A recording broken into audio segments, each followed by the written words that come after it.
Hello दोस्तों, स्वागत है आप सभी का एक बार फिर से आपके अपने चैनल एंटरटेनमेंट पर। आई होप आप सभी लोग स्वस्थ होंगे। तो एक बहुत बड़ी खबर है आप सभी लोगों के लिए। मतलब कोर्ट के इंटरवीन के बाद भी डीएसएसपी ने एक ओबीसी कैंडिडेट को ओबीसी कैटेगरी के अंदर कंसिडर नहीं करा है। ठीक है। और ये चीज़ मैं आप लोगों को स्टार्टिंग से ही बोलता आ रहा हूँ कि फॉर्म को अप्लाई करने से पहले इनकी सारी कंडीशंस वगैरह सारी एलिजिबिलिटी को ध्यान से पढ़ लीजिए करिए। तो एक विकास करके कैंडिडेट्स हैं जिन्होंने डीएसएसपी पर जो है कोर्ट केस फाइल करा था। कोर्ट का एक ऑर्डर आया है। अब इसके अंदर क्या हुआ है मैं आप लोगों को सारी चीज़ें बिल्कुल कंसाइज वे में बता देता हूँ क्या हुआ है। देखो यहाँ पर इन्होंने कैट के अंदर इन्होंने एक केस डाला था। यहाँ पर कैट का ऑर्डर आया था 3 दिसंबर 2025 को। विकास खुशवा हैं, इन्होंने गवर्नमेंट ऑफ दिल्ली के ऊपर कोर्ट केस डाला था। अब इन्होंने सारी चीज़ें लिखी थी कि मैंने ये कर दिया वो कर दिया ये कर दिया, लेकिन मैं बताता हूँ चीज़ें क्या हुई हैं।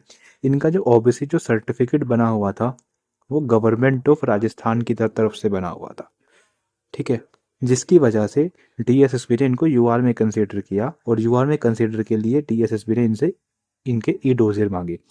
इनके मार्क्स थे 110.07। ठीक है। तो इनको शॉर्टलिस्ट कर दिया गया था यूआर कैटेगरी से, क्योंकि यूआर की जो आप लोगों की कट ऑफ गई थी ई डोजियर के लिए वो गई थी 109.27। तो इनको मौका मिला अपने ई डोजियर सबमिट करने का। लेकिन ई डोजियर के बाद जब फाइनल कट ऑफ आई तो यूआर की कट ऑफ गई 116.44 और ओबीसी की कट ऑफ गई 92.01। हालांकि इनके जो मार्क्स थे वो 110 थे, लेकिन डीएसएसबी ने इनको कंसिडर नहीं करा क्योंकि यहाँ पर साफ साफ मेंशन है ही अपलोडेड द बीओसी जो सर्टिफिकेट है जो इशूड करा गया है।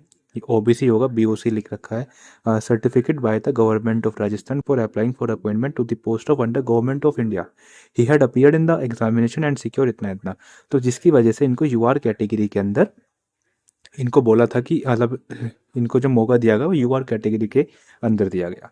तो यही चीज़ें मैं आप लोगों को स्टार्टिंग से बोलता आ रहा हूँ। देखो यहाँ पर भी इन्होंने साफ साफ उस ऑर्डर की एक कॉपी एक तरीके से यहाँ पर पेस्ट कर रखी है कि ओनली ओबीसी दिल्ली कैंडिडेट्स जो हैं वो ही इस फॉर्म में ओबीसी कैटेगरी को चूज़ कर सकते हैं। या यहाँ पर एक डेट मेंशन है जो इस डेट से पहले दिल्ली के अंदर रिसाइड कर रहे थे या वो इसका ओबीसी का फ़ायदा उठा सकते हैं। ठीक है। तो यही सारी चीज़ें हैं, जिसको भी नोटिस पढ़ना है वो डीएसएसपी की ऑफिशियल वेबसाइट पे जाके पढ़ सकता है। और आई होप आप सभी लोगों का ये डाउट पूरा क्लियर हो गया होगा। तो बस फिलहाल के लिए इतना ही। धन्यवाद।